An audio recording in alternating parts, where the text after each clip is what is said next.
I love chicken thighs, and today I'm showing you how to make these beautiful chicken thigh meat pillows. They're not quite competition, they're not quite backyard, they're a happy medium between the two, and they're absolutely fantastic. I'm Darren with Ash Kickin BBQ. If this is your first time to the channel, then welcome. If you've been here before, then welcome back. I'm gonna eat these because they're done and they smell amazing. You guys watch the video and wait and see how they turned out for the taste test at the end. Let's jump into the prep on these right now. All right, so the very first thing we have to do to prep up these chicken thighs is just get them trimmed up. You can trim these as much or as little as you want. I'm gonna be pretty aggressive on these because I really like a nice presentation. I see a lot of people saying this isn't a comp trim and they've never cooked a comp before, so I think it's kind of funny, but this is not a comp trim. It's pretty close. I'm usually a little bit more aggressive. I'm usually a little bit more careful about appearance, but this is just to trim it up and make it look nice because at the end of the day, a lot of people have never had chicken like this and it is delicious. So we're just gonna get this trimmed up, and all I'm gonna do is just kind of spread this open, and you can actually go as far as to peel this skin back, or you can take it off, which is what I'm gonna do. Now that you have the skin off, you can kind of see what you're working with here. And what I like to do is come to about the end of this bone right there, and then just kind of lop this side off. And then at this point, it's just pretty much however you want. I'm just trying to keep a nice, even, uniform shape so it looks really nice when someone goes to eat one. This little fat on here, you can scrape off and trim that little thin piece right there. And then at this point, you're just kind of looking to see an even sized piece of chicken. And these little scraps save them. I actually, when I make this, I save these scraps and I make stir fry with it. I think it's fantastic. Shout out Luke Darnell for that tip. He did a trim video on Facebook quite a while ago and said that that's what he does with his chicken trimmings. So I started making stir fry with that, and it works out great. You get 2 meals out of 1 pack of chicken. So now you can just take the skin, spread it out, and we're just looking to have enough to cover up our thighs. So this little piece right here with the meat on can come off. We can take off some of this side right here. Take off these scraggly bits. And this is what I'm saying, it's not comp trim, because I would do this completely different. I'm still planning on doing some comp videos in the future here. I just haven't had time to sit down and figure it out exactly. So at this point, you can roll this over. You can leave a little bit more skin on if you want to kind of tuck it under, but this is gonna be just fine for me. That's a nice looking shape. And then when this is on someone's plate, it's gonna look beautiful, especially all sauced up. They're gonna be very impressed. So now we're going to marinate or brine this chicken. So let's do that right now. So to brine this chicken, we're just gonna get it into a bag like so. So 1 gallon freezer bag. We're just gonna throw our chicken in there, just like so. So we got our chicken in. Next, we're gonna take a box of chicken broth. This is Swanson's chicken broth, and we're just gonna add this to the bag with the chicken. I've had this cooling in the refrigerator, so we're not putting warm liquid on cold chicken. And I probably don't need the whole amount, but I'm just gonna add it because I'm not gonna use the rest of this chicken broth anytime soon. And what this is gonna do is just make a really nice, like, home style flavor for this chicken, kind of that soup look to it. If I stop spilling all over my board here, but it's gonna have just that classic, delicious, very chickeny flavor to it. So I'm gonna seal this up and just kind of massage everything around, just like so. And then this is gonna go into the refrigerator for a minimum of 4 hours. You can do overnight if you want, but 4 hours is a sweet spot for me. So I'm throwing this in the fridge, and we'll pick back up when it's time to season and smoke this chicken. See you then. All right, so this chicken has been in the chicken broth for a few hours. It smells fantastic. It smells like chicken noodle soup. Full discretion, I didn't go the full 4 hours. I don't have time for that today. I did give it a couple hours. Like I said, 4 hours minimum or overnight is just fine. I've had this plenty of times. I know how it turns out. It's amazing. So at this point, I'm just going to take and dry off this chicken. And as I said before, this recipe may not be for everyone. If you don't want to do all this work, you certainly don't have to. If you don't want to trim them up aggressively, you don't have to. It's completely up to you. However much or as little as you want to do is just fine. I'm just giving you guys some ideas you can try out. So if you don't want to trim and you just want to brine, give it a whirl. Make it your own. That's the fun of cooking. So Everything is pretty well dried off here. As you can see, at this point, I'm going to take and move these, and then we're going to get them back on this sheet right here. I don't like to season on my foil that I'm going to be cooking on. I like to season separately. I just don't want the seasoning on this foil burning during the cooking process. So I'm going to get all these removed. And then we'll just get them back there. I'm going to throw my trash away quick. All right, so at this point, we are going to get our chicken ready to be seasoned. And if you want, you can certainly season the top right here and then put it back on the skin. It's up to you. I don't really do that, so I'm not going to today. But make it your own, like I said. So I'm going to get these all laid out here. All right, so now that we have our chicken laid out and ready to be seasoned, first rub I'm coming in with is Tailgater's Barbecue Party Rub. If you know, you know. It's been a little while since we featured this on the channel, but it is one of my all-time favorite rubs, and it is a great base for everything: pork, chicken, beef, brisket, fish, anything you want. It is fantastic on. Next rub we're coming in with is my Ash Kickin BBQ Honey Chipotle. Going for some nice color, a little sweet heat. It's going to be fantastic. All right, so now that we have the bottom seasoned up, we're going to get the top seasoned up, and I'm going to show you how to do that right now. If you remember, I said I don't like to season on my foil pan, so I'm not going to do that. But what I'm going to do is just kind of get these looking nice on this foil pan, and then we'll move the rack over the plastic sheet and season that way. All right, and there we go. We have them looking real nice on this sheet. This is going to help kind of keep the skin tucked underneath and hold the form.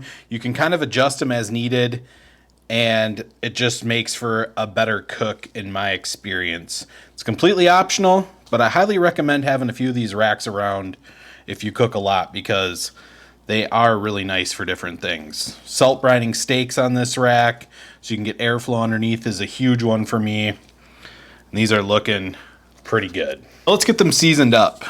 We're going to come in with the tailgaters again, just light over the top. You can always touch up the seasoning towards the end of the cook, and I'll show you at that point what I'm talking about. So don't worry about having it perfect. You don't need to. Then we'll just hit the tops here with my honey chipotle.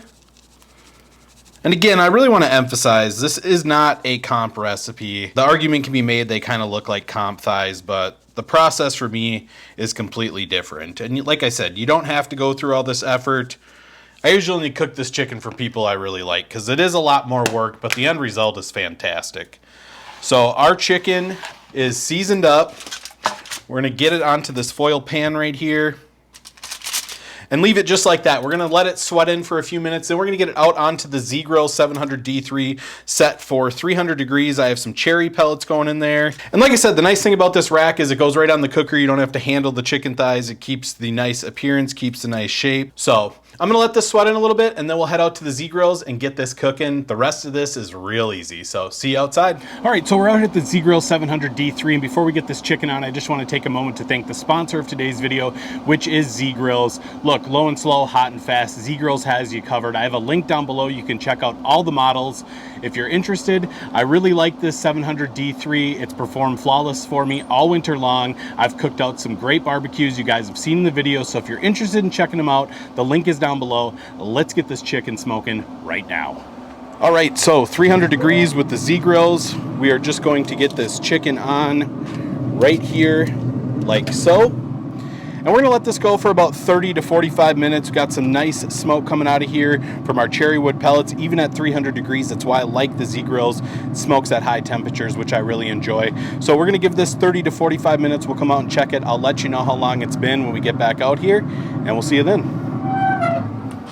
All right, so after 45 minutes at 300 degrees, this is how our chicken thighs are looking. They smell amazing, nice and chickeny from that chicken broth. They just smell amazing. You have to make these experience just the smell. So at this point, these chicken thighs are not done. Now look, I'm gonna preface this by saying, I take my chicken thighs up to around 200 degrees or so, competition even a little bit higher. We want a nice bite through, tender bite. I know chicken is done at 165, but there is more than enough fat in these chicken thighs that they can handle north of 200 degrees and still be juicy, tender, and everything else. That also being said, with this recipe, we are not getting crispy skin. If you want to do crispy skin, I recommend using live fire, a kettle, something like that. This is not crispy skin chicken. This is nice, tender, juicy, bite through chicken. So in this half pan, I have 2 sticks of butter right here, and we are just going to get these thighs right in the pan and just get them spaced out, nice and even, and just get them right in there. We don't want them caught up on this butter right here, so we'll squeeze them in. And this butter just came out of the fridge, so it will melt as this cooks. Like I said, I'm looking for 200 degrees at least, maybe even a little bit north of that with these. So they're going to go back onto the cooker at 300 degrees just like this. I would bring you guys out and show you how they were looking out on the cooker, but they're doing construction outside right now. It's ridiculously loud, but 2 sticks of butter and our thighs. Now, that being said, this isn't a healthy recipe either, but it is so, so good. You make this for someone, I guarantee they're gonna ask you for the recipe. They're gonna love it. So at this point, we're just gonna take our chicken and get it covered up. All right, so now that we have our chicken covered up, this is going back out under the cooker for 30 to 45 minutes. I'm gonna check the internal temperature after 30 minutes. If we're 200, a little bit north, I'm cool with that. I'll show you how to finish them off, get them looking extra beautiful. So I'm gonna get these onto the smoker. If the construction dies down, I'll bring you back outside. Otherwise, we'll be saucing in the house, but you'll get the gist. You'll see the finished product. They're gonna be amazing. We'll see you when these are 200 degrees or a little higher. All right, guys, so it has been about 45 minutes, give or take, since we wrapped up this chicken. And you can see, if I can get this off, that they don't look the prettiest right now. But what this sauce is going to do to them is absolutely amazing. I'm telling you right now. So how we're gonna sauce this is, I have some sauce in a pan right here, a disposable aluminum pan. You can use any sauce you want. This is Sucklebuster's original, but hey, use what you like. Now, if you're really worried about the appearance and you wanna snip these bones off right here, they are really soft. You can use a kitchen shears or a knife. I would do that for a competition. I'm not doing it here. The only competition I have is the guy a couple houses down who fires up his gasser, throws some hot dogs on and says he cooks a mean barbecue, but we don't give that guy a time of day. So what we're gonna do is we're gonna sauce these up. So we're just gonna take and throw them in this sauce, and then we're just gonna spread this sauce over the top. And what that's gonna do is it's gonna drape it over. It's gonna make for no brush marks on our thighs, and then it's just gonna go onto a wire rack. The excess is gonna drip off, and then it's gonna get a nice glaze on it. So we'll put this right here. We're just gonna repeat the process with all of our chicken. And these are looking absolutely beautiful as they are right now. I'm gonna get these back out onto the cooker at 300 degrees for about 5 minutes just to set this sauce up, get a little extra smoke on them. And then when I bring them back in, we're gonna be doing the taste test. So I'll see you when these are glazed up and looking oh so beautiful. All right, so you can see after 5 minutes on the smoker at 300 to glaze up that sauce, these are looking absolutely beautiful. And I'm telling you guys, check that out. Just a beautiful meat pillow right there. Looks so good, smells even better. Let's jump in and let's give this a taste test right now. All right, guys, it's the moment of truth. I can't wait any longer. We're gonna try these. I mean, I've had them a ton of times. I know how good they are. And that's honestly why I can't wait to try them. Again, I know I'm probably gonna get a little gruff in the comments on this one because it's pretty labor intensive versus just throwing them on the cooker, which is fantastic. I love doing that as well, but make these ones for someone you love because these are fantastic. Let's go in for a little bite, shall we? I'm telling you right now, bit through, skin didn't come off, tender, juicy. That chicken broth, you can absolutely taste it. It's so good. It's almost like a home style chicken noodle soup type. It's hard to describe. The smell is amazing. I know what you're thinking, 45 minutes at 300 degrees on a pellet grill. No way it's got smoke flavor. Absolutely has smoke flavor. That's why I say it all the time. Poultry is a sponge for smoke. It doesn't take much. When I cook competition chicken, I don't even put wood on my smoker. I use a drum smoker with just lumped charcoal on there. Picks up plenty of smoky goodness. I'm telling you guys right now, this is an absolute banger of a recipe. Yeah, it's a little involved, but you know what? crack a couple cold ones, cook these up, and enjoy the fruits of your labor, or the chicken of your labor. Look, give these ones a try. When you do, come back, leave a comment, let me know what you think. Guys, I hope you enjoyed this video. If you did, be sure to like, subscribe, ring that bell, stay safe, and we will see you next time.